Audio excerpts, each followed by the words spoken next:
Moi, c'est Antoine Perel, 35 ans et je viens d'Hazebrouck. Moi, c'est Lioun Olivier, donc j'ai 40 ans et je viens de Dunkerque. Moi, je suis triathlète, paratriathlète exactement. Donc, j'ai un handicap, je suis malvoyant et je suis guidé par Olivier tout le long de la course sur natation, donc 750 mètres en natation, en tandem. Donc, c'est un vélo pour deux places. Donc, Olivier est devant forcément puisque c'est lui qui gère le pilotage. Et en course à pied, on est relié au poignet. On part 15 jours en vacances à Tokyo pour faire les Jeux paralympiques de Tokyo.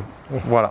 Bon, c'est pas vraiment des vacances, bien sûr. On part une semaine avec l'équipe de France donc, à Fujiyama, au pied du mont Fuji. Ensuite, on rejoint le village paralympique, enfin village olympique. C'est le même village que les Valides il y a quelques jours là. Donc au bout de 5 jours, il y aura notre course le 28 août. Et 2 jours après, on rentre en France. On a eu la chance cette année de faire un premier voyage au Japon. On a été à Yokohama début mai. Donc on sait que ça va être 13 heures de vol. Ça va être assez fatigant. Bon, il n'y a pas de secret miracle, hein. Il faut rentrer dans l'avion, être en bonne forme tout simplement. Il y a le décalage horaire à gérer, il y a aussi la chaleur. Avec l'équipe, on a beaucoup travaillé justement l'acclimatation à la chaleur. On a fait 2 stages de 10 jours à l'île de la Réunion. Dans notre préparation pour sportifs, pour préparer cette épreuve, on a fait beaucoup de séances en thermoroom. Donc c'est une espèce de salle de bain où on monte la chaleur et l'humidité à fond. Et du coup, on fait notre sport dans ces thermorooms, quoi. En tant que personne en situation de handicap, moi je suis aussi un peu ambassadeur et montrer que malgré un handicap, on peut faire du sport, que ça soit du haut niveau ou du niveau amateur, c'est ouvert à tout le monde. J'ai eu la chance de trouver Olivier qui était volontaire pour me guider.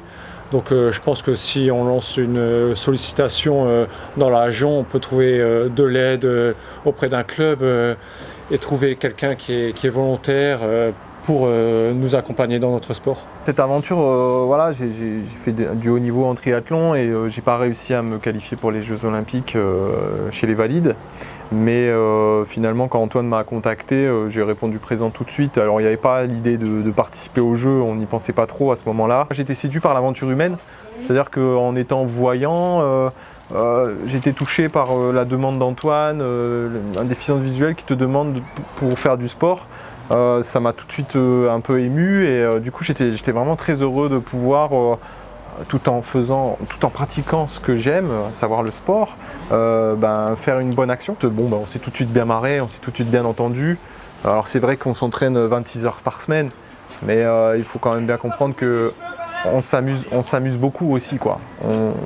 On a souvent des bonnes tranches de fou rire.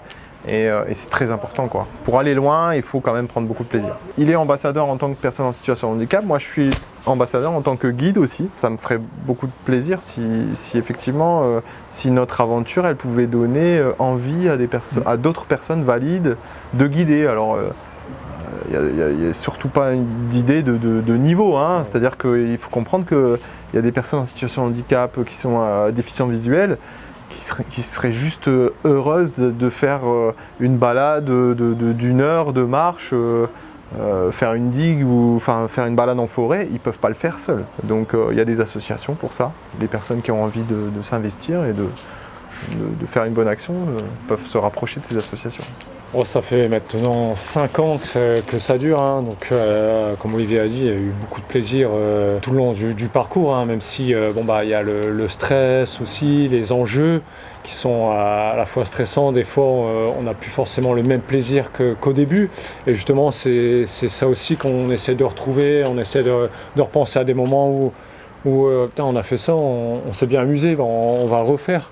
Donc et aussi le cadre de l'équipe de France paratriathlon, faut s'amuser, quoi. Sinon on prend plus de plaisir à l'entraînement. Donc effectivement, Olivier fait partie aussi des personnes où ils arrivent à animer cette ambiance avec Alexis. On sait qu'on arrive en stage ou en compétition, si on a un coup de moins bien, on se rapproche d'eux, on entend leurs conneries, et puis on se prête au jeu, et puis l'entraînement passe beaucoup plus facilement. Pour moi, l'humain est vraiment au centre de cette aventure.